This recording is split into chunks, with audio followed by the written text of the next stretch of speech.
Hello and welcome to another episode of the Golden Hour Podcast, brought to you by the Polar Pro Studio. I'm your host, Dave Mays, and today we're here with Errick Jackson. Errick, thanks for coming on the show.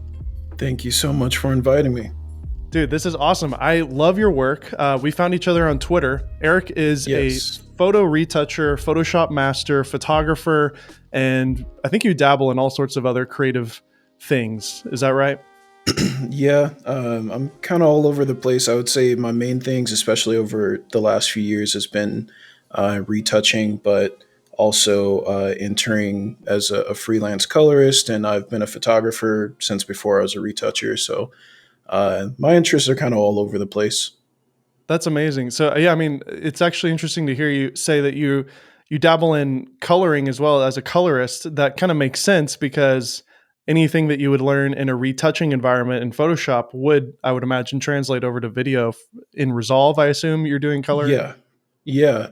So I mean, I've been technically studying color for as long as I've been studying photography, but it was very much just kind of an offshoot interest that was just curious about. So I was messing around in Resolve back before it was an NLE and like you could, do your full blown editing in it. It was just purely there to color. Yeah. And so it has evolved quite a bit since I first started messing around in it. But yeah, now that I'm kind of pursuing it, being able to work on different people's projects and stuff, it's been really interesting to kind of utilize how big and advanced a tool it is now compared to when I started. But it's also surprising how much a lot of things from Photoshop carry over in the way that it's structured, the way that you might go about color grading. So it picks up pretty easy. That's fascinating. You say that. I studied actually to be a traditional artist. I was wanting to be an animator, an animator. I said that weird, 3D animator. So I went to Yeah. like art school. I didn't finish. I went for like a year and a half at a community college, but I was studying like in art classes. And I remember learning about the color wheel and understanding the opposites and the triangle of color and like the complementary colors and all that. And I learned that when I was young and before I even started video. Then once I started doing color grading, I realized all the techniques that I learned as like from painting and understanding the color theory and the color wheel completely applies to color grading as well. Like if your Yeah. image is too red, you have to know in your mind that the opposite of red is green. So you want to pull some green in. And that was all stuff that I learned in college with painting. It's crazy how it just Yeah. translates over to all sorts of different career paths. No, absolutely. Because I mean, at the end of the day, you're kind of, especially as a retoucher myself, but with color grading, you're playing with perception, and that's pretty much your whole game is to make sure that you're not throwing a person's perception off of the image, and they're not getting distracted by anything being too crazy or off. So you're kind of playing a psychological game just as much as like a color theory game. Well, one of the main reasons why I had you on the podcast here is because um, all you got to do is just go to your website and immediately you're just overwhelmed with unbelievable images with unbelievable people. We've got Bruno Mars. We've got, Yeah. do we have Kylie Jenner here somewhere? I don't know. We've got all sorts of different celebrities that it seems, I assume you've retouched these images. Total magazine covers. By the way, as you're listening to this, I'll put a link in the show notes and you can actually view this website. It's ejackson.com, but he spells it Jacson. Yeah. Um, go check out his work because it's just mind blowing the clarity, the cleanness, the sharpness, and the precision of the things that you're working on. It's really quite incredible. And as soon as I saw your work, I was like, holy cow, I got to get this guy on the show. Because we've I never had a really retoucher. appreciate that. Oh, dude, you're so welcome. And by the way, you're in Arkansas, so you're a Southern boy like myself out here in Nashville. So Yeah, man. I have a couple friends in Nashville as well. But yeah, I've been here my whole life. that's awesome. Um, If you ever come to Nashville, let me know. We'll get some hot chicken together. It's like my favorite thing ever. I'm planning a trip out there next month. Yeah, we should definitely link Dude, up. yeah, seriously, hit me up. Let's do it. We'll do a follow up here. Maybe we'll do a video on my actual channel. We could do like a retouching based video. That'd be super fun. Oh, that'd be sick. Absolutely. Absolutely. Dude, heck yeah. Oh, I'm super pumped. Um, so can you just walk me through your career? I mean, it's when you look at your portfolio, it's really impressive. How did you get started in this? It's kind of mind blowing when you see the work that you've done now. I want to hear the journey of how you got to where you are. Uh, well, naturally, it was from being moved away from something completely different. So I was initially going to school for engineering in California. Wow. Okay. Yeah, What school did you go I'm to, by the way? I went to Harvey Mudd College. Okay, I'm not It's familiar with that. yeah, it's a small little private institution and kind of a consortium of different colleges in Claremont, California. But they specifically were a kind of a STEM based school. Like you went there basically to major in either, math, engineering, chemistry, bio, computer science, some combination of the few. They had a few different majors, but it was like 10 majors max and like 800 students at the whole school. It was a very small school. Wow. Um, but I mean, me kind of with my upbringing, that was my background. It was what I was good at. I got a really good scholarship to go there, and it was interesting because I school had always been fairly easy for me, so I hadn't given much time or thought really to what I wanted to do in the future. It was kind of just treating everything like the next step. I got to Hmm. that school and they were like, "No, you got to want this like pretty badly." And I kind of I kind of just realized, everything that I was doing was cool, but it wasn't really what I wanted to devote my life to. Uh, and it was hard, like, trying to balance like stuff I was interested in with a pretty heavy course load. But yeah, Yeah. basically, I stayed there for a year and a half, and then uh, I took time off to kind of just see, like, did I want to continue that track? And I basically didn't. At the time, I was also exploring like photography, and it was really starting to be a pretty solid outlet for me. Mm. Um, so once I took that time off, it was the first bit of time I'd had where I didn't have like school breathing down my neck, and I was literally just like I was working a job. Like, yeah, I started working at Best Buy back then. So I was working full time at Best Buy and like basically just living. And Mm. I really liked that. I liked kind of the lack of stress to a certain extent of just kind of like living life and working. And it was also giving me a chance to explore how I felt about photography, how I wanted to pursue it. Mm. So I ended up, I went to school for a semester after taking a year off in state because I knew I wasn't going to try to go back to that school in California. But Yeah. um, yeah, I went to a school here in state for a semester. I was still working full time at the time. I hated it. I got really depressed because I couldn't shoot anymore. And it was kind of just like the clearest moment of, okay, I want to pursue this because Yeah. I'm clearly happiest here. I'm still stimulating my mind. This is what I want to do. So I left after that semester, dove headfirst into it, and tried to start uh, treating photography seriously. And from there, it was kind of just a learning experience. I'll be the first to admit I probably dove headfirst too quickly back then because I was pretty intent on making photography my career because I was just like trying to focus on getting a career under me. But I don't know. These days, like my advice to people is like, no, just take it easy. Like if you don't have to jump in full on, find where it fits, where it makes sense. But back then, yeah, I was trying to dive head first, start a business, get a client base. And I had a friend at the time. He was a friend I closely work with now, Caleb Sheen, Hmm. amazing photographer, and he taught me a lot of things back then. Um, and so he kind of just like put me on over the years, and so I was learning a lot with him and from other colleagues in my state. Um, And over time, I ended up, where did we get to? I think it was 2018, I want to say. Okay.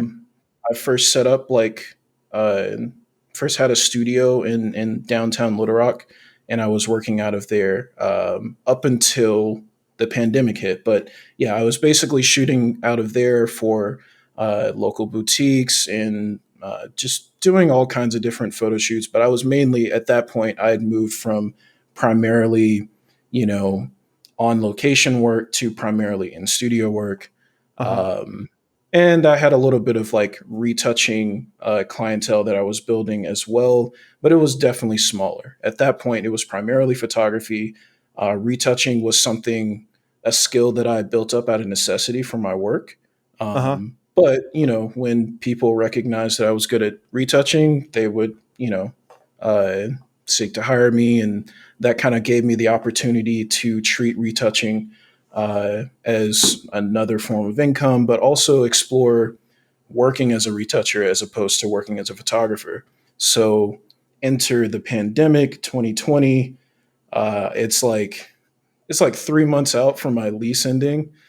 And I was pretty certain things were going to kind of like, it was going to take a while for things to get back to normal. So Yeah. I shut things down, moved, went to remote. And that's where I like really dug my heels into retouching straight on. And that's basically been my wave ever since.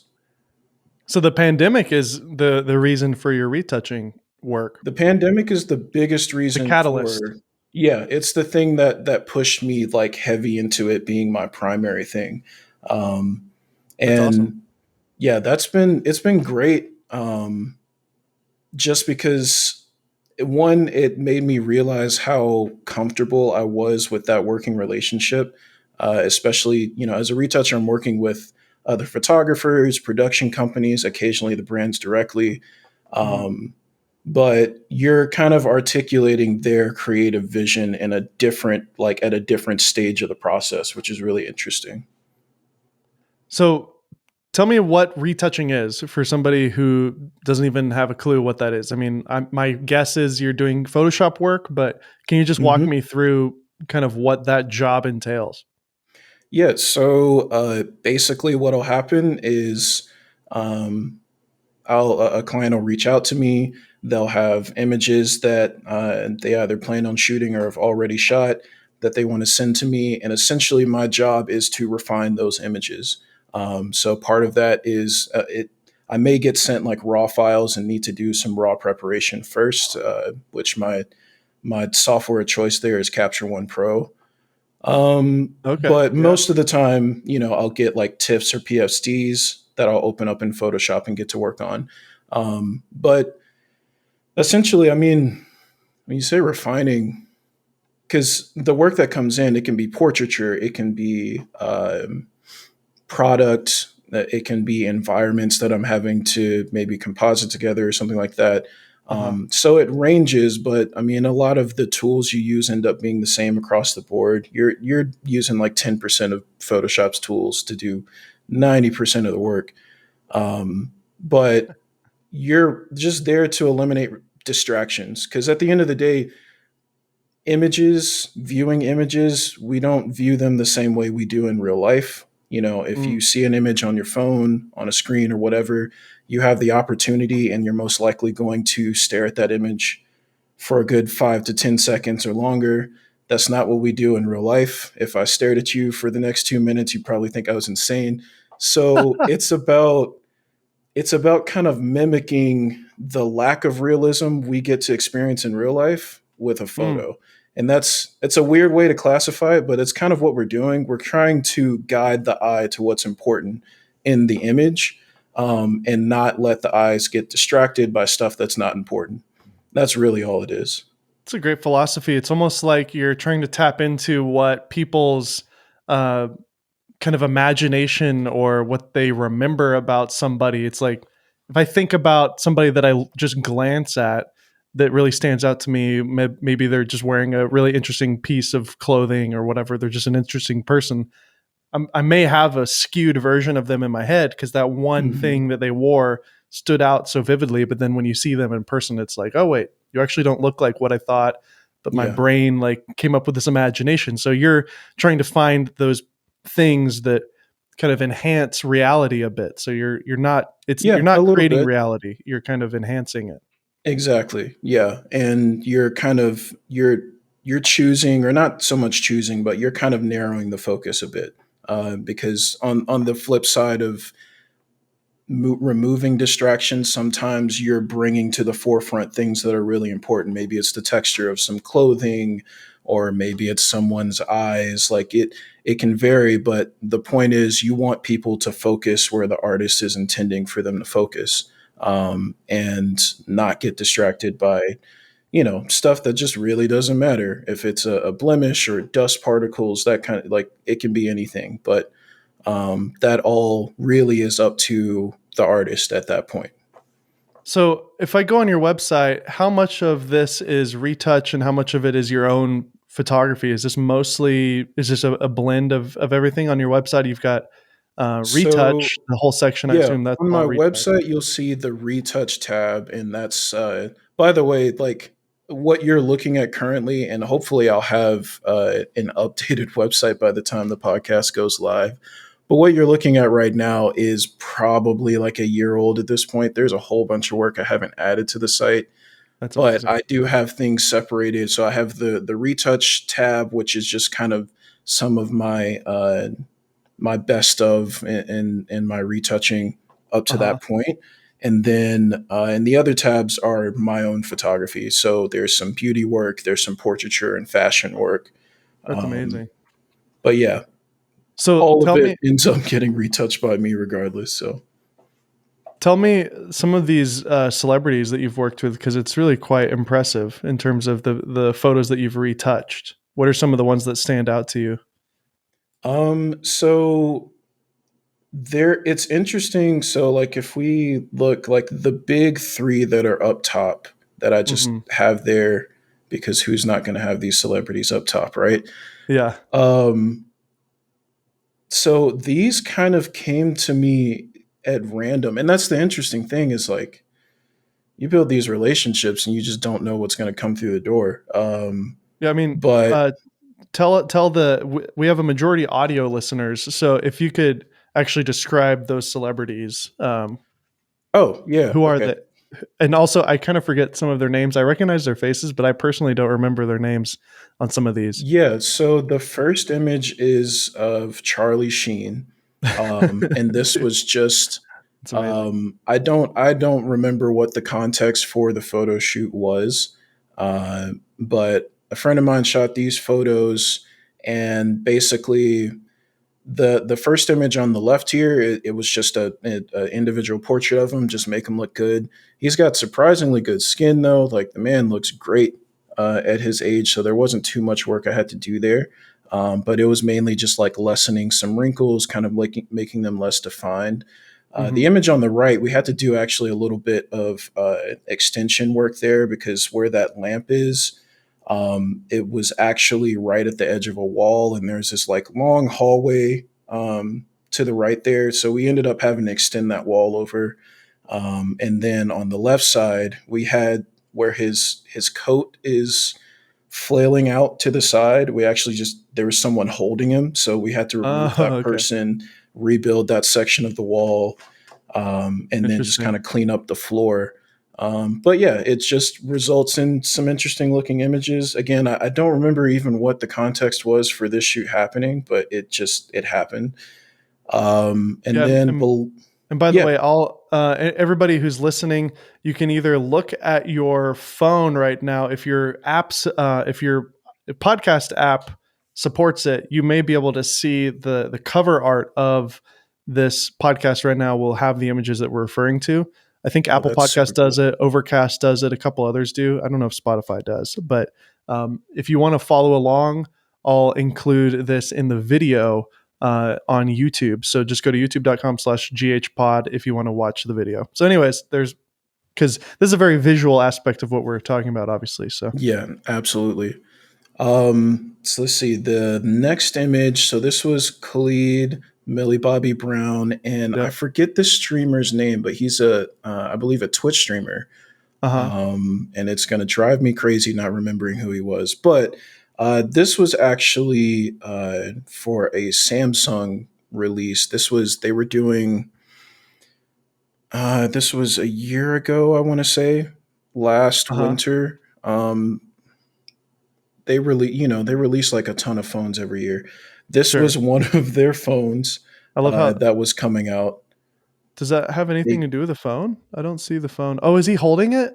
I He's think he's holding it, but this was kind of the hero image for the rest of. So this wasn't the only image that was a part of this campaign, Mhm. but there was a series of images with these celebrities. So we have Khalid, Millie Bobby Brown, and Myth, the Twitch streamer. And basically, what we had to do here was a composite. All of these different images were shot at different times, and we needed to take all of them and put them on the same background, make them look like they were all shot together, but also, give room for graphic designers to do whatever they wanted to do to the image. So basically, just taking, a bunch of images of them, some plates of the background, doing some extensions and rebuilding, copying over shadows, um, all of that good stuff, basically, Well, to make this one image. now when you mention that, like as I stare at the image and I think about the fact that it's composited in, I can kind of see how it's possible, but I didn't even consider that that wasn't just a photo of the three of them in a room because the shadows are so convincing and at first glance when you look at it you're just like, "Oh yeah, I mean there they are." How do you I feel like the grounding of it and the scale of things could get tricky cuz basically, some of them are maybe taller than the others and like how do you deal with scale and kind of the weight of, one guy sitting in a chair, one's on the ground, like you chose to put shadow here and not here, like that's really tricky to do. So part of it is you want to use as much as you can from the original images as possible. So, like for example, um, each person in their shadow is from their images. So, Gotcha. Khalid and Myth were both shot on these blue backgrounds, like these deep, Mhm. almost navy blue backgrounds. But their shadows were still intact. So I basically did channel masking to pull their shadows along with them and bring that over. So when we did the pink backdrop that Millie Bobby Brown was shot against, Uh-huh. we built that pink backdrop out and brought their shadows over. So that was kind of key to make sure that was all good. The rest was a lot of trial and error. We were sending images back and forth to see how we liked the scaling, and this is where we left off. But it was kind of hard to be certain because, I mean, some of these images were shot at wide angle, like somewhere between 24 and 35 millimeter focal lengths. So there's some distortion as to the scaling of their physical proportions and trying to Yeah. match that up with how they look in real life. Um, we got it as close as we felt was a good place for it to sit. Um, but yeah, I mean, off Amazing. jump, if you don't think it's a composite, that's kind of the point. And it as long as it's not pointed out, you don't have to nitpick it. But Yeah. there's And inevitably you can start seeing stuff if you know what to look for. but most people don't know. And if anything, having it be, again, like you said at the very beginning of this conversation, having it sort of more of a dreamlike enhancing of reality kind of just drives the point across of what the client is wanting. And in this Yeah, case, they just wanted a clean image of all three of them that popped and was in the color space that they wanted it to be in. So if yeah, that's the case, super success. Um, absolutely. now here's the question I have for you as a photoshopper myself in a very amateur way. The only things I ever Photoshop are thumbnails, but it is Photoshop. Yeah, And absolutely. by the way, I would like to comment about thumbnails later in this interview because I think you may be the perfect thumbnail artist and you don't even know it, um, Oh, or you you're do. definitely right that I don't know it. I've looked at thumbnails and gone, I don't know how people think of this stuff, but I see a lot of cool thumbnails on YouTube. So my question for you is, I'm noticing. the way that you cut them out, it's like very clean, very sharp. Walk me through your process of taking an image, and in this case you're taking two guys and cutting them out of a, you said it was originally a blue background. So are you Yes. just using the lasso tool, the magnetic lasso tool? Do you just go by hand? Do you have a Wacom tablet or something? Like, how do you get it so perfect? Because I feel like I get lazy sometimes, and like I just, maybe that's it. Is maybe you actually care more and you're actually going over each thing perfectly. But it's just so Uh, impressive how you got every fold of the fabric and the hairs so perfect. so part of it is, I mean, I'm a big proponent of using what tools are available to aid you from the speed perspective. Um, but not everything can be done quickly. Basically, the way I would start is, I can't remember if at this time that particular photo. I think so. The Photoshop update where you have object selection Hmm. was out, but Okay. typically for something like this, at least now, I start with the object selection tool, which builds a pretty good like rough mask to start. Nice. Then diving into select and mask, and essentially just eating away at the edges and kind of getting like cleaning up the edges where the object selection may have been off or not, just kind of rugged. So I will, yeah, just go by hand and clean around. Um, it does also have a tool in there for refining the edge for specifically for hair, and so it can get really fine detailed selections around the hair, and then I can also clean that part up a little bit. Obviously it's not going to be absolutely perfect. There will I mean, I've yet to see masks from anyone that's just absolutely perfect if the hair wasn't absolutely perfect. But especially around clothing and stuff, it's pretty easy to get a solid, clean mask out of it. The parts that you have to watch for, being that these were different color backdrops, is obviously you're also going to have those color reflections come back Yes. onto their clothing, onto their skin. And so going from a blue backdrop to a pink backdrop, very different reflection on the clothing. And so that had to be managed once I brought it over to the pink backdrop. And essentially, just if we, like, I remember on the shoes, there was definitely a blue tint to the top of the shoes. And it was either neutralizing that or using a brush in color blending mode to like bring in more of a warmer tone, or pinkish uh, reflection, and kind of just match that.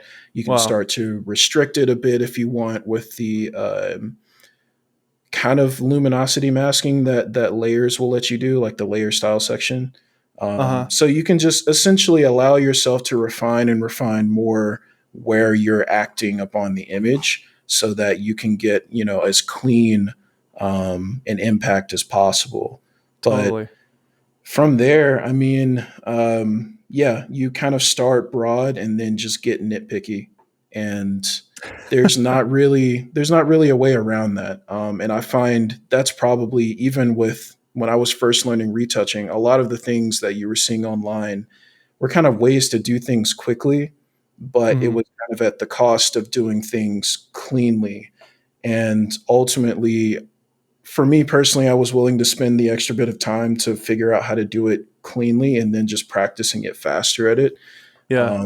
But yeah, I would say probably the best advice I ever got on retouching was, few things are difficult, they're just tedious and time consuming. Mm. But at the end of the day, pixels are pixels and you're just pushing them around. 100%. In my YouTube journey, one of the things that I tried to do was just add a lot of graphics, a lot of cut-ins and text and sound effects and things. And often it's like, well, if I didn't include these things, I would be done much faster. But I know, like, if I do this, it'll make it more entertaining and it makes my content stand out and it makes it unique compared to other people, because I know I'm forcing myself physically to do this. I don't want to do it. And it's just called simply work. And it's hard work. And often you have to actually do work that isn't enjoyable, and but then the end product is so much better and you end up getting more work from it. And in my case with Yes. YouTube stuff, you get more views or you get more people interested, like, oh my gosh, I love this stuff. It's like, yes, those 2 days of editing were worth it. You could have got it done in a day if you really wanted to, but that extra 10%, that extra 10 or 20% really goes a long way, and that's what makes you stand out against anyone else. Yeah, it's the beauty of being able to get a clean result. For me, it's also like, when we're retouching, we're going through rounds of revision as well. So we're sending this stuff off, seeing if the client has more notes on anything maybe they didn't address in the when they first sent it or something like that. Mhm. So for me, I'm also kind of playing the personal game of like, okay, let's see if I can get them to not have any notes this round. Um, Yeah. and Good luck and with that, so yeah, right? I mean, everyone has a different standard of what perfect is for them. And so you're always going to miss something because it's either they're not going to see it up front or you're not going to see exactly what they're seeing in their head Yeah. when they want you to fix something. So there's the basic stuff that you're always going to take care of with an image no matter what. But then there's stuff that is really up to the client and what exactly they have in mind for the final image that you don't want to necessarily assume off rip. Um, but ultimately, you get, especially if you work with more and more of the same clients and they become, repeat customers, you Uh-huh. get a feeling for their eye and you get to Totally. the point where you can go, oh yeah, I know you like to usually change XYZ and I can just go ahead and do that. Yeah. Um, Gotcha. so but yeah, ultimately, I love the refinement aspect of like getting to the end of the process and seeing basically it just taking up that extra 5 or 10% that it needed Yeah. uh, to be finished and clean. So let's move on to the next one, which a lot of people may recognize. It's Bruno Mars and Cardi B from the track "Please Me." I believe is the Is Yes, this the single art, or is yeah, this? that was the cover for that single. Yeah. So if Um, you're familiar with that song, which I'm sure many of you are, the cover art for that is the next one. Can you walk me through that and tell me about that process? Yeah, so this was shot by my friend Caleb Sheen. This was after he had moved out to LA, and he had gotten the opportunity to shoot them for the cover of this single. And so he convinced them to bring me on as a retoucher for this. That's so great. And yeah, it was honestly one of the easiest retouching jobs though, because I can't stress enough like good makeup artist and already having great skin, like you're Yeah. leaving your retoucher not that much work to do. So And a good um, photographer too, obviously. So yes, an amazing photographer, and so yeah, Cardi and Bruno have wonderful skin, great tonality. Like there's hardly anything to fix. What I actually ended up doing though was this cover was shot on gray, and I ended up ah, doing a big mask out and essentially cutting them out of the gray so that they could be put on. Well, I think at the time they hadn't decided what background they were going to put on before they just went white. yeah, But yeah, essentially, I needed to have them completely cut out as well as their very eccentric clothing. And so that was probably the hardest part of the whole thing. Um, sure. And Bruno's the hair, it's skin and very everything. fine.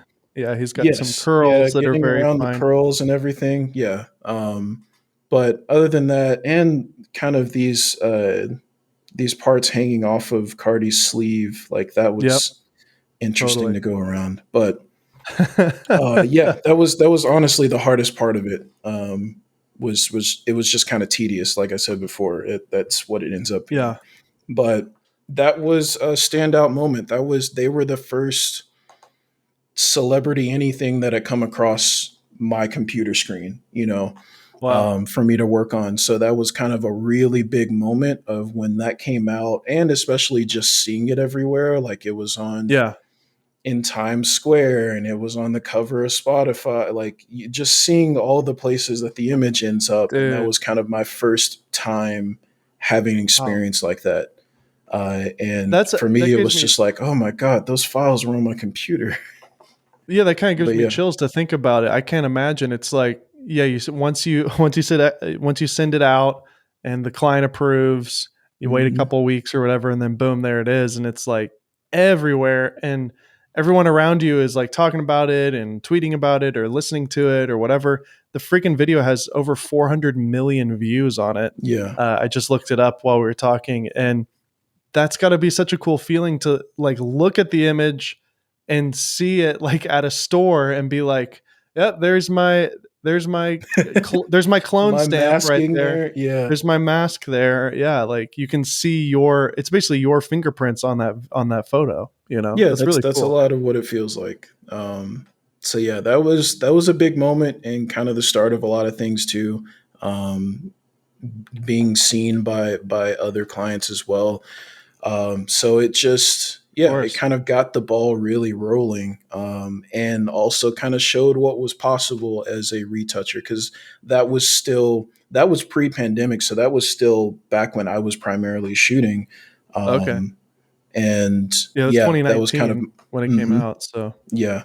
So that was my first glimpse into what it could be like the kind of stuff you could end up retouching for, and you never know. mhm. But it was also quite difficult to sit on my hands and pretend it didn't happen for like I think I worked on that image 2 months before that song came out, Oh, so okay. I just couldn't like I was NDA'd, I couldn't say anything, and Of course, yeah. uh, I had a roommate at the time and I couldn't tell him. He was just like I was working on it and I had to hide my computer screen from him. But You probably thought you were doing something else. oh yeah, I was like when it officially launched, I was like out, and so I just got a text from my roommate and he was like, Cardi B, that's who it was. And I'm like, oh, I guess it's out now. But That's awesome. Are there any other projects that maybe aren't on your website currently that you really enjoy doing that you could discuss? And maybe if it's not on the website, maybe you could send it to me or point it to me on your Instagram account or something. actually, yes. So this past week was the launch of one that I'm really excited to have worked on.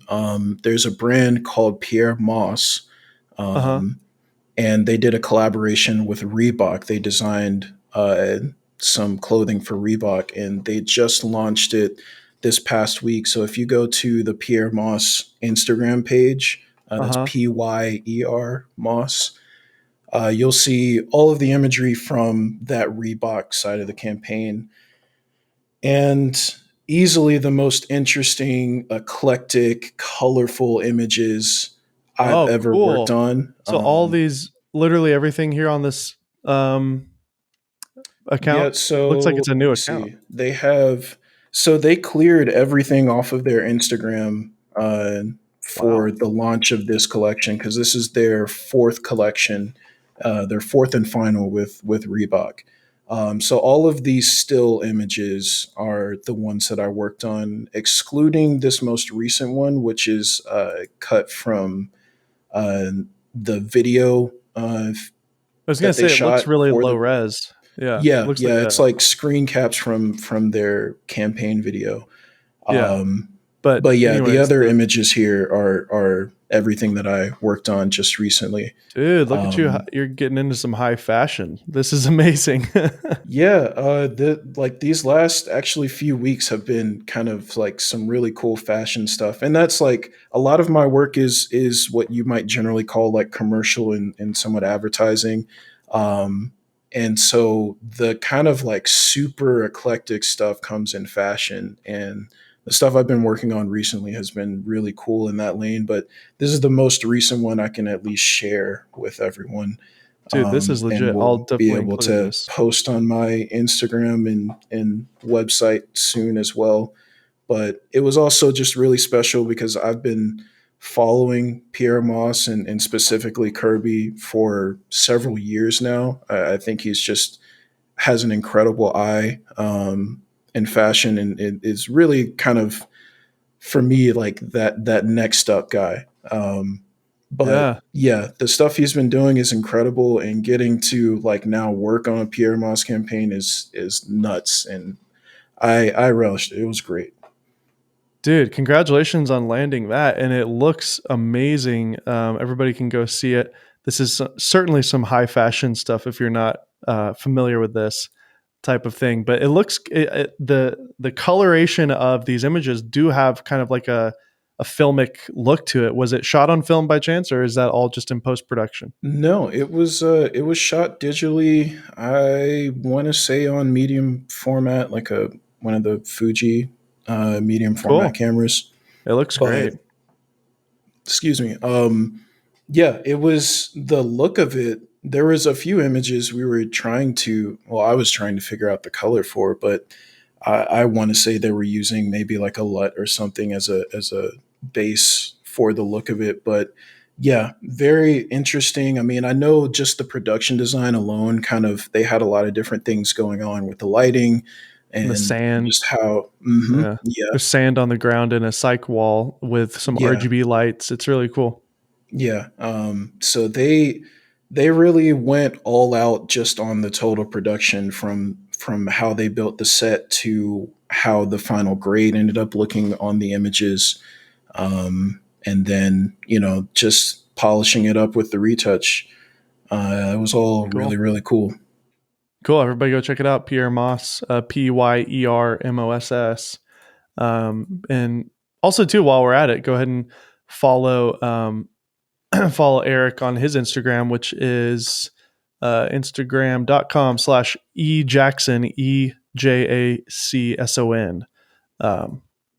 I don't go on Instagram, so I'm now following you on Instagram That's because I'm awesome. a Twitter I guy. will We talk I to each other will on Twitter. try to post more things on Instagram, but I'm more a Twitter guy these days. Instagram is I've had a weird relationship with Instagram lately, but Twitter has been the source of some very fun conversations, as we both know. I'm interrupting this podcast briefly to tell you about a brand new product from Polar Pro that we just released called the Pivot Shoulder Rig. Now, for listeners of the Golden Hour podcast, if you use the code GH25, you can save $25 off of this new shoulder rig. Pivot is an ultra compact shoulder rig specifically designed for run and gun shooting. It aims to give a versatile experience and provides a multitude of shooting positions for different scenarios. There's a quick release plate system built in, an adjustable shoulder pad, tool-free height adjustments, different rod extenders that are your natural rod size for matte boxes and follow focus, and 7 grip angle adjustments on the handles. And when you're ready to go home, the shoulder rig actually collapses down and it weighs under 4 pounds, has compact storage, and can totally fit in most camera bags. The thing that I love about this shoulder rig is that you can really configure it in different ways. You can use it like your traditional shoulder rig. You can use it pressed up against your chest in a very kind of run and gun scenario, and it doesn't require any heavy counterweights to use it. This is the first time that Polar Pro has entered this market, and they've thought this out very heavily for travel filmmakers, and honestly, I could see this being used a lot in a YouTube scenario as well. A lot of the cameras these days have IBIS built in or in-body image stabilization, but there's nothing that beats that natural fluidity that happens with a proper shoulder rig. So if you want to save $25 off of the Pivot shoulder rig, then make sure to go to polarpro.com and in the coupon code section, type out GH25 and you can save $25 off of the new Pivot shoulder rig. All right, without any further ado, let's get back to my interview. One of my good friends, Drew Photo. Are you familiar with him by chance? He's big on Twitter. Drew Yeah, Photo. yeah. He's Are you guys friends with a couple of my friends and like model friends and photographer friends. Yeah. I've never met him or anything, but yeah, he makes some really great work. And he does everything on an iPad. Although I think he's just now got a PC and he's finally opening up Photoshop every once in a while, Really? but he still does the majority of his stuff on an iPad with Affinity Photo, I believe. Interesting. Yeah. I tried to switch to Affinity Photo from Photoshop, and I gave it a solid month of my time, and I just couldn't do it. It was there's a few things specific to Photoshop that I use that I just couldn't like break Yeah. away from or work around. And But they'll continue to develop it too. You can kind of have faith that as you pay your subscription over the next decade, they will probably come up with some sort of crazy machine learning feature that you don't even know exists yet. You know what I Oh mean? yeah, Adobe is going all in on the machine learning stuff, which I think is smart from a business perspective as well as a creative, because I'm a tech enthusiast myself, and so I'm really intrigued by all of that stuff, and I like to try it out the first chance I get to.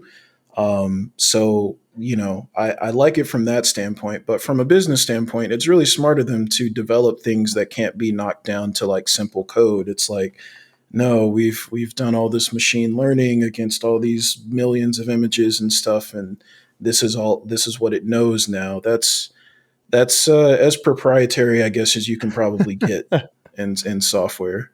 100%. Now, one of the things that I'm noticing with your work is that regardless of the skin tones are like perfect every time. And you may have a certain grade that you're going for, but are there any specific tips or techniques that you have in terms of making sure that the skin tone is looking natural, pleasing, but then you're not like sometimes if you affect the skin tone and get that to look good, it might affect the color of other things in the image. Do you mask simply just the skin tone and get that perfect and then do other things with other areas of the image? Or I'm just curious So what your workflow is there. that's one thing that I've largely unified my photo and like video grading workflow with, is that I try to work as generally as possible. And so one particular guideline I go by is skin tones have to be right. And they, and by right, I mean, like I said at the beginning, we go largely off perception, right? Mm-hmm. Mm-hmm. Um, so for the human eye, being technically correct doesn't mean all that much. Uh-huh. There are things in life that we recognize, and skin tone is 100% one of them. If skin tone is off, it can throw an entire image off. And on the flip side, if skin tone is right, you can have the wonkiest looking thing you've ever seen, and your mind will kind of justify it if the skin tones are right, because it'll just be like, well, the person's right. So I guess there was just all this weird stuff going on, and your mind will That's just accept amazing. it. Yeah. So that for me, at least, skin tones are everything. Well, I And noticed I that kind of because they're center perfect.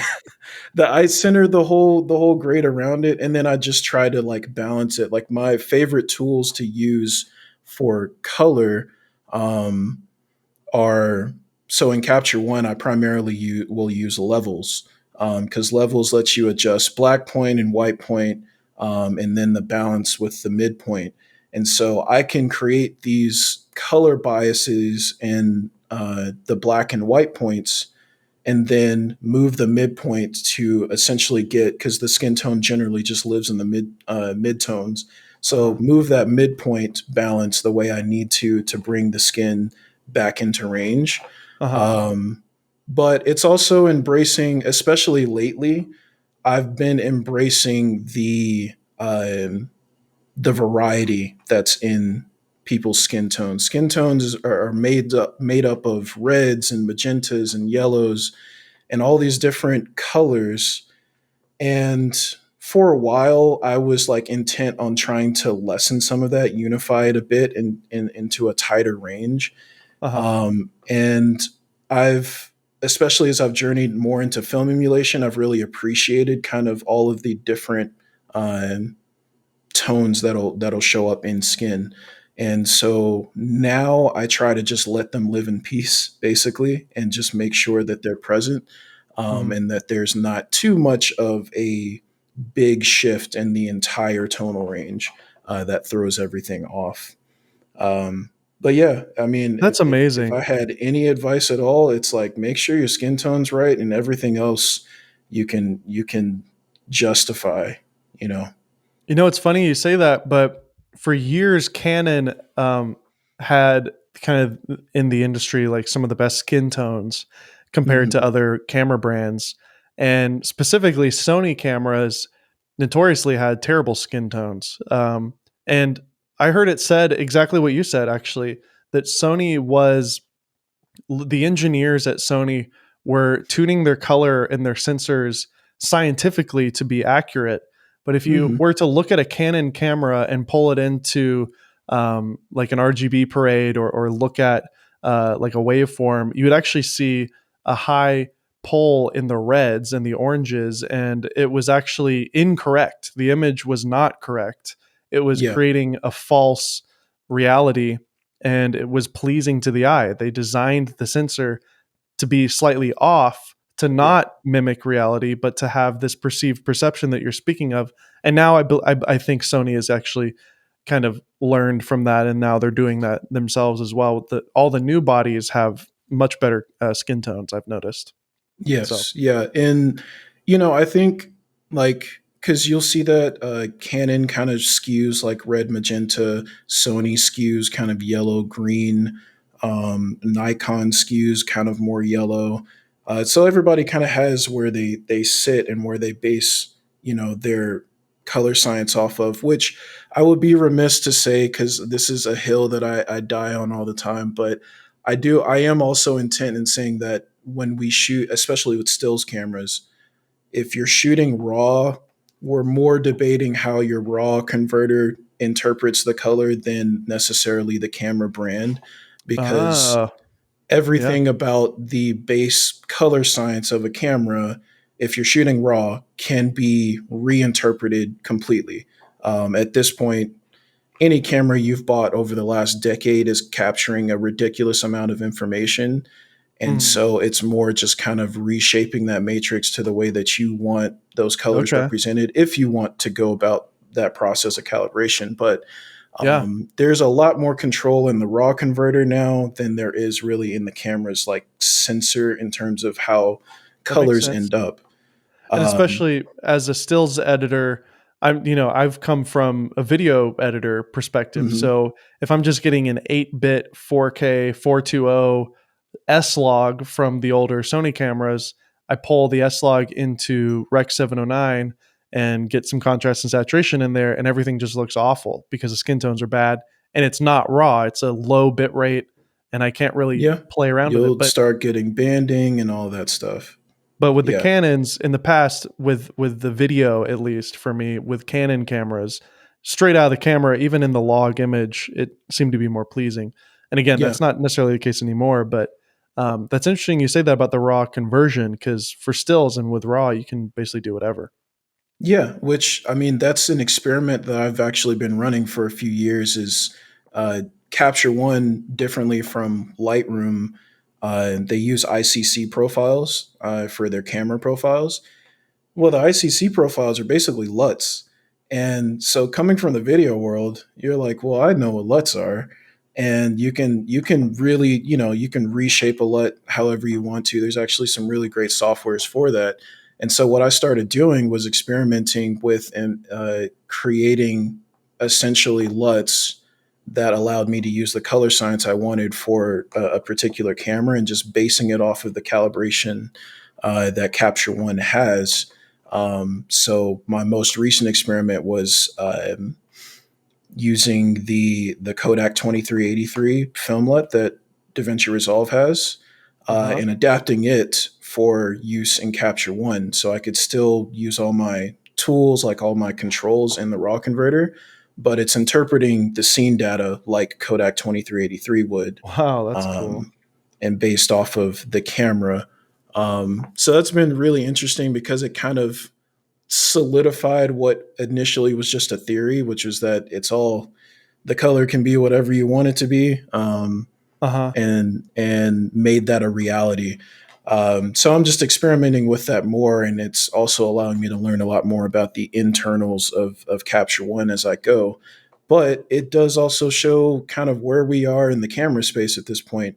We have a bunch of cameras that capture a ridiculous amount of data, and realistically, we just got to get good at messing around with it. And I'm personally of the belief that at this point, your camera purchase should be less about what the sensor does by default Uh and huh. more about what the camera does, in the sense of, if the color is the thing you can change the easiest, you should make your camera decision based off the things you can't change. Like you can't change anything about how fast a camera shoots or how it autofocuses, whether or not it has IBIS, that kind of thing.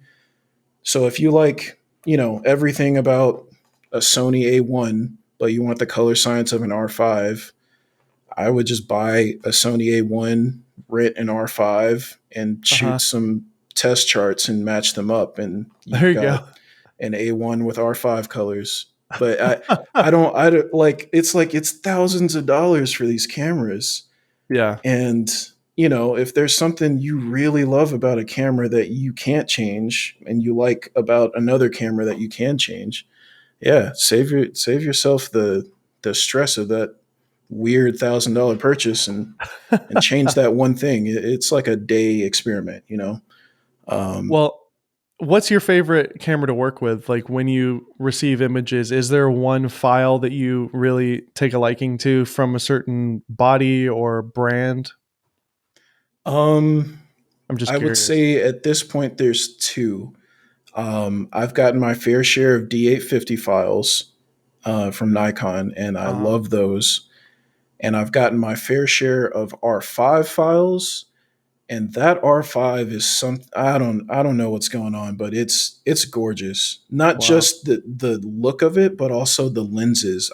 You're getting to experience what they have in their lens lineup with these images too, and they are just spectacular. The R5 Wow. has been a very very convincing consideration for me lately because I'm trying to decide on a new camera myself, and so I don't know. It's like I'm kind of battling that thing of like from a technical standpoint, I feel like I like Sony right now better. Mhm.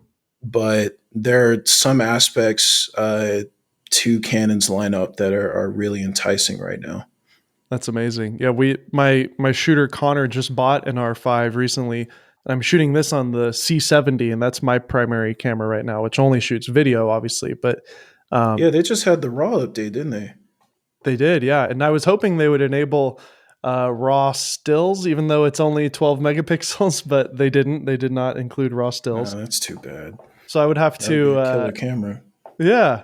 Although, I mean, I guess the R5C is sort of the true video photo hybrid that people would want. But Yeah, um, that's the one that has the fan attached now. yeah, so you Yeah. can totally shoot your 8K raw video and then switch it over and take pictures if you wanted. Good I don't think lord, anybody 8K needs, raw.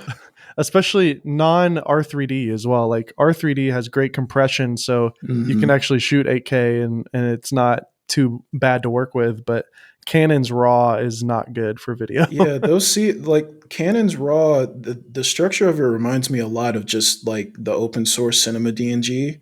Like Hmm. it kind of feels like Canon packaged Cinema DNG for themselves. I'm not Probably sure if did. it's true, but it operates a lot like that. I heard a rumor. I hope it's true. I doubt that it is, but I heard a rumor that Canon may be considering buying Red, which would be very, very interesting if they did. But I don't know if that's That true at all. But that would be so cool, wouldn't it? If R3D I was in mean, cameras, in wow. Canon cameras, and then if you had dual pixel autofocus on a Red camera, that'd be so awesome. Yeah, I mean the Komodo kind of has that, doesn't it? Yeah, Like well, it has that's really good autofocus. yeah, so when I reviewed the Komodo and started comparing it to other Canon cameras, it did look very similar. And there were actually rumors that it was the R6 sensor in there because the 6K Interesting. sensor, exact same Hmm. megapixels, it's got phase detect, and it's got a similar color science. So there's some rumors out there that say, and it's got an RF mount on it. So Yeah, there's some rumors that say that Red was sourcing their sensors from Canon. So that'd be interesting. that Um, would be interesting. so Capture One, I'm curious about Capture One for you. Like, Hmm. what is it that draws you to it? And I have some friends that are using it. My friend Tyler Stallman uses it. Um, Yeah. what is it about Capture One that you like? You're already paying a subscription to Adobe, so you're getting Lightroom. So why are you also paying for Capture One? I'm curious. I'll tell you. So I switched from Lightroom to Capture One back in 2017, I believe. I was it was recommended I because Capture One was the industry standard. Someone was like, you need to use Capture One. That's For if you specifically for retouching or for portraiture? for anything commercial photography related, specifically if you wanted to tether. Yeah. Because I at the time I hadn't tried to tether to Lightroom, but I had always heard it was a nightmare.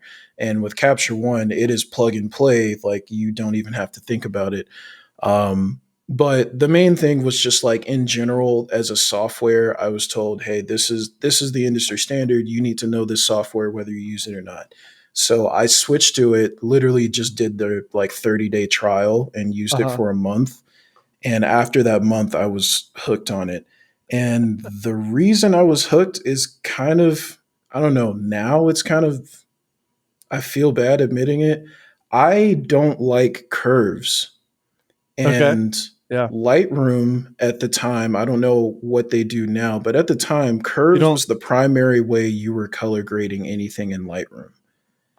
And I hate you don't like curves. curves on women though? No, I'm just kidding. Well, that's a different conversation. But yeah, I couldn't stand it in Lightroom, and Capture One gave me more than one way to color grade an image. You have levels, Mm. you have the color wheels. Oh, It like in a color grading for video, you got the three wheel Yes, or yeah. You got your shadow, midtone, highlight wheels, and you can very cool. control, which they don't work exactly the same way as a lift gamma gain knob structure, but it's Uh-huh. close enough to like give you a lot of different capabilities. But it was just the fact that I didn't have to use curves as a primary tool for grading an image inside of like Capture One without having to go to Photoshop, because in Photoshop, I wasn't using curves that much. I was primarily using levels or the color balance tool, selective Mm. color. There's a lot of, I think, better color tools that aren't so hyper specific in the way that you have to adjust them. Curves for me just, I mean, even with color grading in Resolve, I use the hue versus curves quite a Uh-huh. bit, but just the regular RGB curves, not really a fan. That's just not my preferred way to work. So that was the main reason Capture One kind of caught my eye. Was like, okay, I have options here.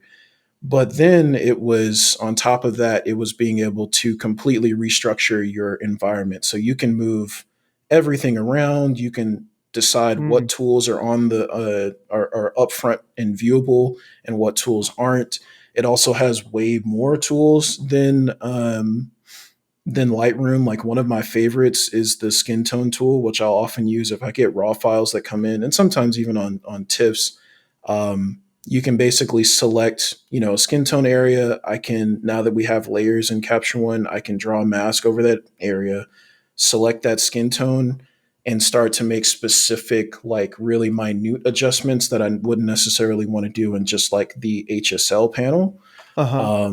And you can even go as far as to unify certain aspects. So I can unify the hue to like narrow in the hue a bit, or the saturation range. If I have, you can have like really wide ranging saturation levels on skin, and you won't necessarily want to have that. In fact, I think it throws skin off more than like different hues do. So Uh-huh. like you can use the hue saturate, or sorry, the saturation unification to like bring that closer into range. So whatever you have masked kind of matches in saturation more. Wow. You can also do it with luminance, but it starts to look weird on skin. Um, but yeah, there is a lot of particular tools that just kind of gave you a lot more options for completing an image inside of Capture One. And it got to the point where there are some instances where I've retouched entire images inside of Capture One just because the things that I had Wow. to do were simple enough that I could do that. Like I've retouched headshots in it where it has a good healing brush and clone stamp brush. I can create my own dodge and burn layers in there. So I can do a complete basic retouch just using the tools that Capture One has. And it's great because if I do a retouch in Photoshop, I'm left with like a 2 to 4 gig file. That's Uh-huh. a TIFF. Whereas In Capture One, I've just got, whatever 20 to 40 megabyte file that the raw is, and like a little metadata sidecar file. That's it. So it's super Wow. light. It's working on unrasterized data. So it's literally calculating your changes in real time. It's Wow. just clean. It's a So it's a you're really nice way to work if you can, do a retouch that way. so again, maybe for somebody who's not familiar with RAW and JPEG, basically kind of in Lightroom, it's great if you're a wedding photographer and you've shot Hmm. 3,000 images and you just want to cull through them, delete the bad ones, do some presets, find a couple, all these images in this one room look the same, so I'm just going to copy and paste all the same white balance and exposure Yeah, things. Lightroom is great at that in terms of mass images and just going through it and organizing it. My cousins are wedding photographers and they never even open Photoshop. They never open it. They only use Lightroom and they're dealing yeah. with thousands of images. I can't imagine opening Photoshop for a wedding. Yeah. I do know some photographers who do like some minor retouching in Photoshop, but I'm like, you have like 1,000 to 2,000 images you're delivering, and you did even minor Photoshop work. Just the act of opening 2,000 files in I Photoshop, can't it's imagine. yeah. So But um, but yeah, when you that's pull a into beautiful thing. yeah, it is.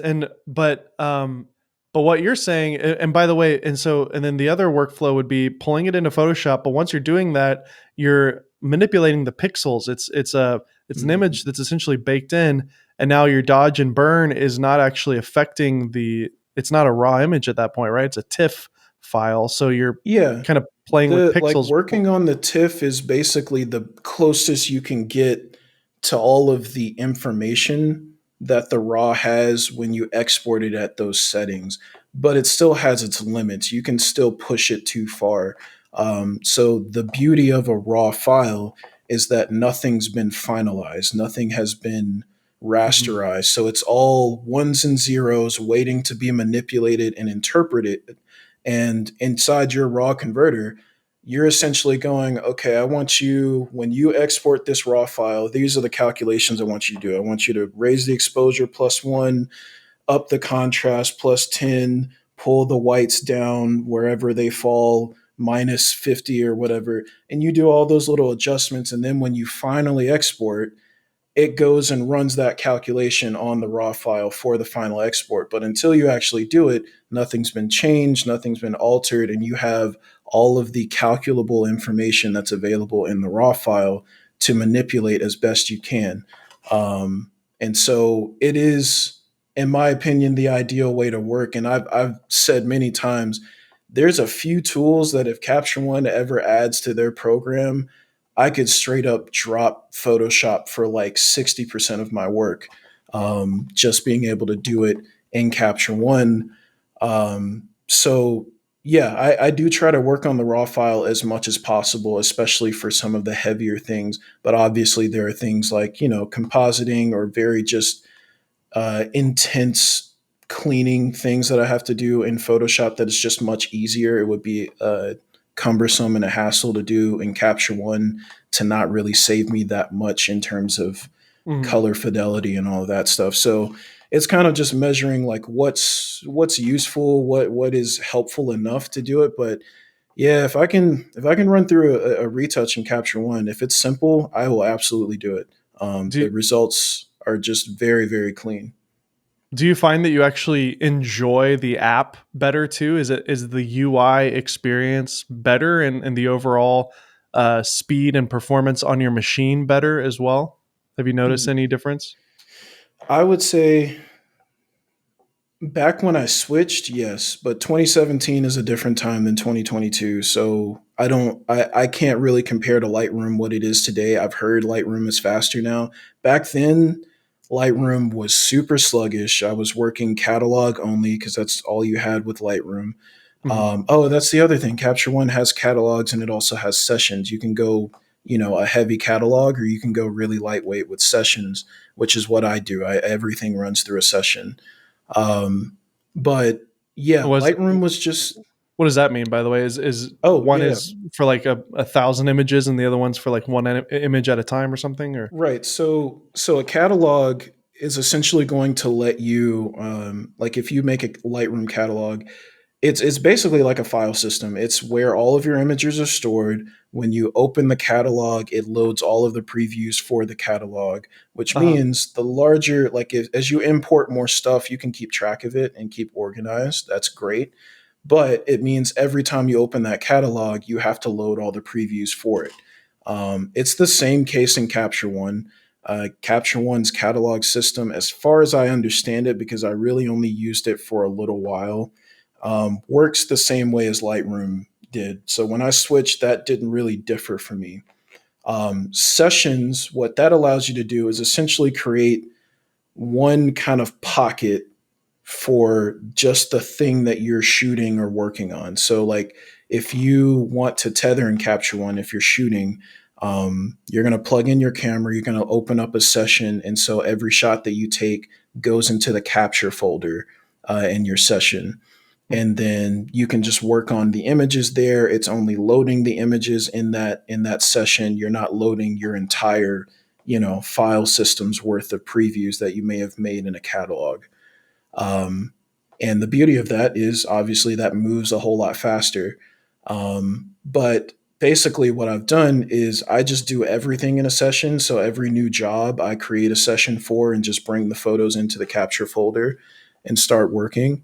And Mhm. I just organize the folder structure on my computer and hard drives and cloud the way that I want to. Uh-huh. And that's essentially replaced the catalog function of Capture One for me. Um, but Cool. yeah, that sessions are incredibly useful. And I don't know if they only came around just for tethering to be easier. It is technically the only way you can tether in Capture One. Um, Uh-huh. but yeah, it's just usefulness as a workflow option is also just top of the market in my opinion. So, and then I've also heard that like simply pulling in, especially Fuji, I believe in particular, but just Hmm. simply pulling in the raw image and just the way that the app interprets color is just so much better than Lightroom. Like just kind of the default Yeah, way that it interprets things. I know specifically for Fuji, I believe Capture One is really the preferred option for Fuji shooters because in Lightroom, I think there's actually some issues with color yeah. interpretation. I remember hearing issues with color and what was it, sharpening. It was like whenever Lightroom would sharpen, it was getting some weird artifacts. And it's just kind Strange. of the way the RAF files are structured. But yeah, Capture One handles them flawlessly. They also now have the film simulations that a lot of Fuji cameras have as profiles that you can select in the Nice. RAW. They're not like exact, but they're very, very close matches to what Fuji has built into the camera. Hmm. Um, and so you can kind of, if you were shooting with what is one of them, like classic chrome or something like that, if you Yeah. were shooting with that out in the field and you want that look on your raw file, you can select it in Capture One and still be working on a raw file. So yeah, I would generally say I prefer Capture One's color interpretation to Lightroom's. Um, I would say honestly, it's to be expected. Capture One is made by Phase One, and Phase One makes the $50,000 medium format cameras. Yeah. They have an arm not just in consumer photography, but also in like um, fine art and reproduction and like archiving. Like they have this whole other arm that's all about pure accuracy, color response, perceptual response. They're really good. Their team is just a whole bunch of wizards. So I I think they kind of earn the right to be better, if that makes sense, just because they're focused on their one thing. Adobe at the end of Sure. the day has a million different products that they're also focused on. And Oh yeah. I think the interoperability of Adobe, like their ecosystem, is certainly worth something. But yeah, I mean, if you're just, this is what you do, you work on photos. Hmm. My workflow is Capture One to Photoshop back to Capture One, and that's Hmm. that's how my whole photo process works. The interoperability of the Adobe ecosystem isn't all that important to me for my workflow anyway. And then lastly, I do want to talk about thumbnails. Have you looked into YouTube thumbnail strategy at all, or followed any of the accounts on Twitter that kind of break So down these thumbnails and stuff? And is that how we met, I think, or whatever? No, I think you were commenting on no, I something. I don't think remember. I'm trying to remember the thread we met on. I want to say it was something about display tech, Okay. Yeah, I don't remember. but And it was also but on the other account, I think, the Golden Hour podcast account, maybe. yeah, Anyways, I it think doesn't that's how matter. you reached out initially. But yeah, I mean, I've seen some of the debate on Twitter. I can't say I know much, to contribute to the conversation, but I have seen like the interesting debates, especially as of late, of like trying out thumbnails and like changing them later after the video is posted to see the effect on views and what people pay attention to. I think Yes. the one I most recently saw was like Tyler Stallman's post on it, where he had like three different thumbnails that he Uh-huh. was polling. Um, Yep. but yeah, I can't say I really know much as to the psychology of why people click on a video. Um, I don't know. Maybe I can speak from just a consumer of YouTube more than anything. Yeah, Um, there's some really great accounts out there. Are you familiar with Jay Alto on Twitter? no, I'm Um, not. so I'll send you his on Twitter. I'll send you a link to his account.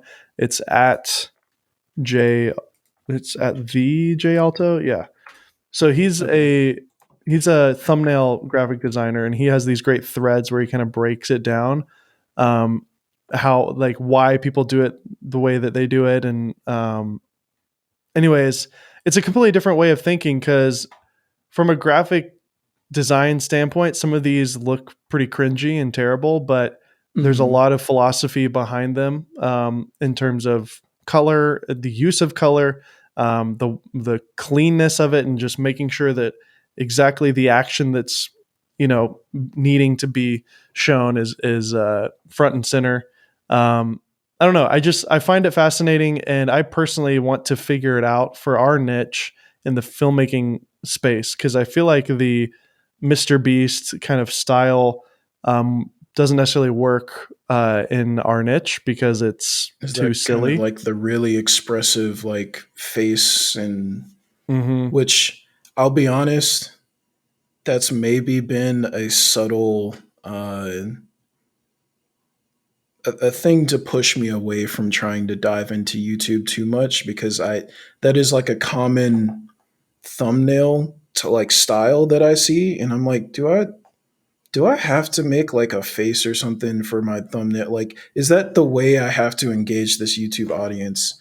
And I don't it's like not something that I would want to do. And then I'm wondering, like, well, is it the only way to be seen? Like, is this because it is the first step? Like, someone sees the thumbnail and they decide Yeah, whether they're going to click on the video. So it's like, I don't know. It's definitely much like any social media algorithm. It is playing the game for sure. Um, yeah. I I'd be interested to definitely read more on like what the psychology is here. Because So it's certainly something I don't fully understand. I'm personally doing a lot of research on this for myself because I actually feel like there's a huge hole in the niche that I've been a part of in the camera filmmaking niche. People have basically Mhm. gotten everything that they wanted. The Sony cameras are great, the Canon cameras are great. All the cameras are great now. So now I think there's a hole in the market for entertaining and informative and educational videos that don't necessarily have anything to do with cameras, but are more about the premise of the video. For example, Yeah. this weekend I'm shooting a wedding this weekend for a close friend of mine, but I'm going to turn it into kind of a game. So like I'm doing a same day edit, so I have to Okay. basically shoot the whole thing and have it done by the time that the reception happens, and we're going to show the highlight film that I make at the reception to the bride and groom. And instead of Interesting. using like fancy good cameras, I'm using a cheap point and shoot camera, the Sony ZV-1, which actually is pretty amazing Yeah, as an I've all seen around that camera. camera. It's So pretty like nice. I'm kind of setting up a premise, I'm executing it. There's like tension, and there's a reason to watch to the end to see if I actually achieve this grand goal, or whatever. But hopefully throughout the process, I can kind of share how I did it and kind of teach people what I'm doing and why I'm doing it that way. But then it's also going to be entertaining, and there's a hook in that whole concept that hopefully gets you to watch from the beginning to the end. So like I feel like nobody in our niche is really thinking that through except for a couple of people. And I do think in the filmmaking and photography niches on YouTube, you kind of have to take yourself a little bit more seriously in terms of the thumbnails. Like you don't have to do a crazy face. Like MKBHD doesn't do crazy faces for every single thumbnail that he posts. He's in it because every time I see Marquez Brownlee, I want to click it, because I know his face. That is his branding. Um, but like he's not being crazy, crazy with it for everyone. And then not only that, but actually, I'm looking on his channel. He doesn't have his face in every single thumbnail either. If he's talking Well, about a so certain product, but that is a question I have too, is like, is that a luxury he gets to have now because of where sure, he's at in his YouTube journey?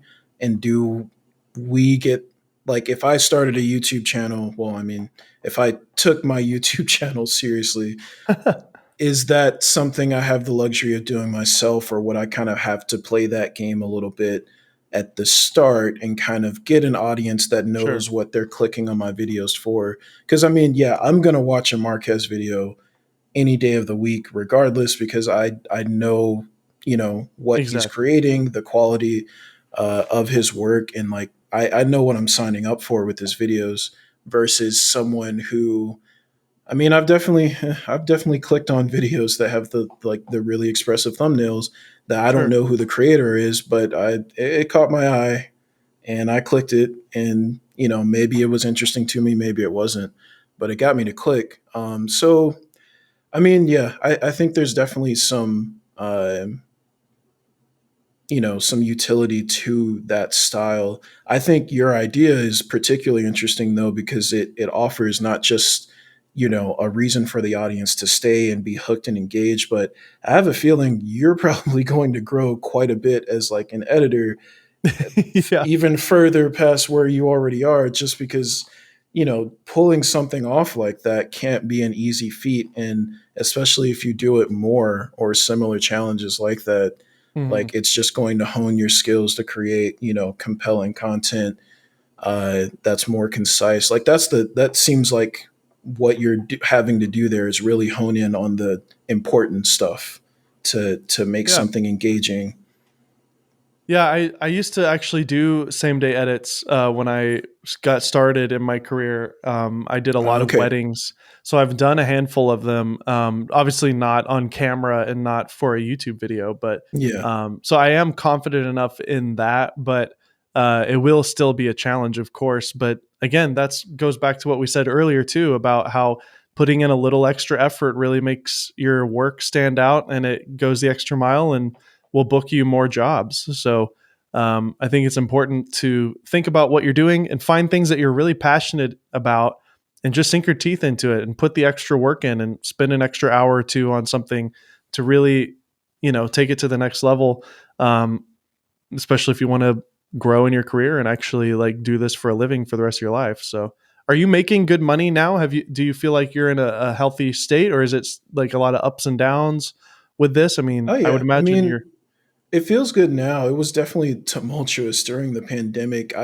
It was weird because switching, so when I tried to like switch into retouching mhm, heavily, it was a pivot of like clientele, because it was like, okay, how do I engage like realistically with this new base? But it wasn't as hard as I thought it was going to be, just because the world was pivoting too. And mhm, so what I sure. saw a lot of was like brands recycling material that they hadn't ever used before and just had like in the coffers and they needed it to be freshened up or, recycled somehow, like reshaped. So there was a lot of like from retouchers to graphic designers to kind of just everyone in remote post production was kind of getting a new arm of work using material that had been shot and needed to be repurposed. So I found a lane in some of that. But it was also just kind of like working with the network of colleagues that I had built up to that point to see where I could fit in. Yeah. And so, yeah, I mean, it would have its ups and downs, but kind of as the market moves, so do you. And lately, the market has been getting right back to work really quite actively over these last like half a year, Yeah. these last 6 months. So it's been pretty consistent as of late, and I'm pretty comfortable as it is. My main thing though is, as much as I love being a retoucher, that hasn't pulled away any of my love for photography. So I do want to get back to shooting a bit more. But Yeah. You I can do think the whole now thing. yeah, I think now I have the luxury of being able to shoot more for just like what I want to create, and less for just everything kind of being client purpose. But my big thing is also getting on some bigger sets because there are a lot of, Arkansas is cool, but there's not just a bevy of big productions happening. And I'm a curious person by nature, so there's a lot of roles that I don't know about or don't understand and can't really experience here, and kind of need to be in places where those bigger productions are happening. So what I'm really hoping to do is also assist more in other parts of the country, and kind of up my knowledge a bit on the production side of things, because that also feeds directly into post production, regardless of just making sure that workflow is seamless. Totally. So having knowledge on both sides of it is definitely very important. Are you looking at specifically moving somewhere else or Um, just so my booking dream travel is to jobs? move to New York, but I primarily just want to travel for the time being, wherever I need to go. Mhm. Um, I have a big part of my network and client base is in LA. So I think that's probably where I'm going to explore first. Um, Mhm. but New York has had my heart for quite some time. So I do hope to ultimately end up there, being able to work there. But I'm in no rush. I'm kind of past the point in my life where I'm trying to do everything like right now. Yeah. I just turned 25 and I'm accepting that I'm actually young and I don't have to I don't have to complete my entire life's journey at 25. So I'm just taking it in stride. 100%. I think that's some real maturity. And I think as an old 31-year-old talking to you, I've noticed that I've also begun to realize that I'm still also at the beginning of this, even though it's felt like forever because I started doing this when I was 17, so it has Yeah. been Oh a lot wow. of my life. Yeah. So, but that being said, there's no rush here. Like I've been trying my best to stop my work at 4:30 every day. And like in the past, I used to kind of be like, well, I'm not done with this project yet. I'm going to make sure that I just sit here until it's done.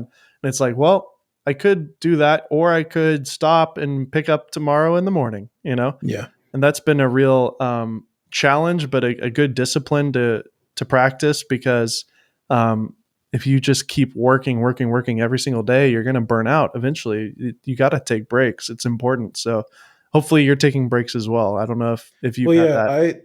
I had that burnout period kind of early for me because I was having that time period where I was just like, I'm gonna do it all. I'll pull all the all nighters I need to, like whatever. And I got to a point where quite literally my body physically stopped letting me do all nighters. Oh no. Yeah. Yeah, and I was just like I would fall asleep at the desk, like, and it Wow. took two or three times of that, and I was like, oh okay, I can't do this anymore. And it kind of taught me, one, to start tempering the expectations of my clients, but also to kind of let myself have a healthy work life balance.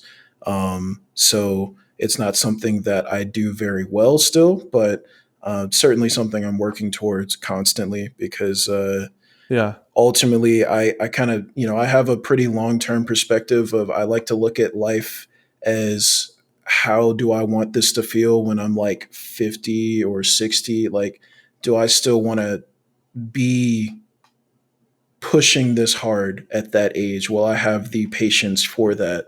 And if I won't, then what is it exactly that I need to set up as a structure for my life that allows me to still be, fruitful and still Yeah. be creating the way that I want to, but not be hating the process of doing so because I've driven myself into this kind of box of just constantly working.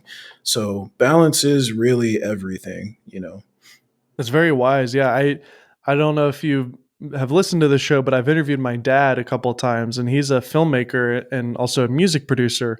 And he is 63, I think, and he's still just as creative and just as hardworking as ever. He edited and directed an entire movie last year that went to theaters, and he's working on another movie right That's now. incredible. And like I'm very inspired by that because he's been able to have that balance that I want, but then he also still has that same zest and energy and passion for creative work even in his 60s. And he does tell me, he's like, I'm very passionate and motivated right now because I know I only got another like 10 years left before I'm just going to be too tired. But I doubt that, honestly. He's so creative and so awesome. Like, I mean, I tell him all the time, like Ridley Scott is still making movies and he's like in his 90s, I think. So Yeah, as long, Scorsese.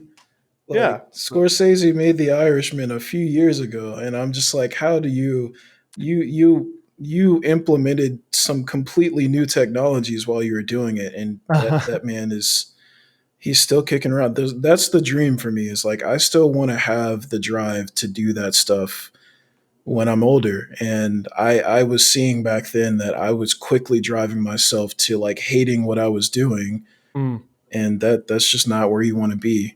There are more important things than just accolades of a career. absolutely. Well, that's a great way to kind of close our conversation today. I really enjoyed this, Eric, and I think a lot of our listeners also will. There's so many topics that we covered that have never been talked about on this podcast. So thank you so much for bringing up all these interesting and amazing topics with retouching, with photography, and even with the work-life balance there. So that's super awesome, dude. Thank you so much. Thank you so much for inviting me. This is a riveting conversation, and I love having these conversations, as you can probably tell. So, 100%. anytime you're willing to have me back, I'm happy to jump back in another one. Absolutely. I would love to have you back. And why do you think I do this podcast? I get to talk to people once a week. It's amazing.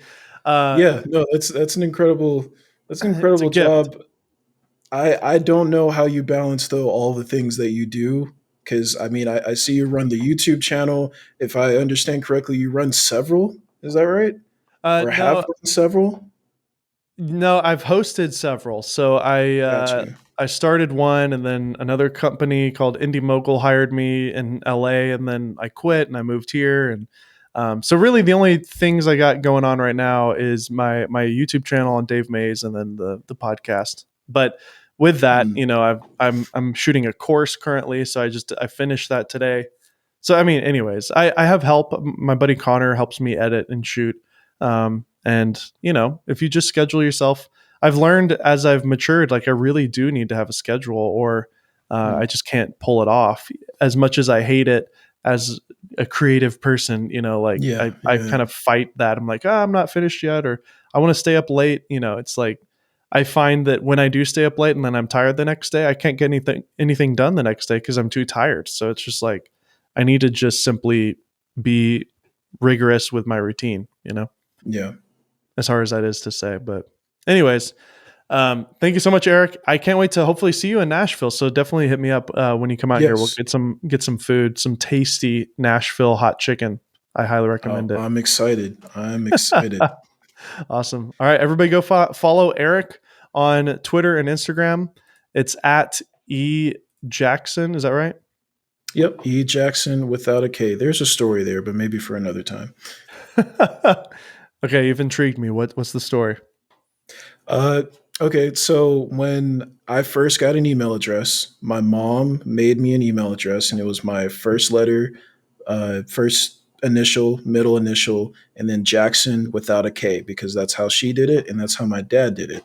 And so, yeah, then when I started making like handles for Instagram and stuff, and eventually my company name, I was like, you know what, Jackson without a K is kind of cool, It is and I cool. kept it, and Even though, that's what it is. so on your actual driver's license, it's E, two It's R's. Jackson. Yes. So my first name is Errick, Uh which is not how anyone spells it, huh. It's but that awesome is though. how I spell it. And yeah, it's Jackson with a K. But my business name is Jackson. Still technically Jackson Photography, Mhm. without a K. E Jackson on Instagram. E Jackson 21 on Twitter. Um, Love it. yeah, I go E Jackson wherever I can. That's the best when you find a username that's available everywhere. I'm still trying to get the clean Dave Mays on Instagram. It's really frustrating. We'll But petition them in the DMs. that'd be great. I don't use it enough for them to notice. That's the problem. I don't use Instagram as much as I use Twitter. So they're probably like, screw you, Dave. We don't want to give it to you. You don't even use our app, which I'm okay with because Instagram is slimy. Yeah, it's it could be Sometimes. so much better. All right, my friend. Thank you again for coming on. Can't wait to see you in person here in Nashville. We'll talk soon. Thank you, man. Talk soon.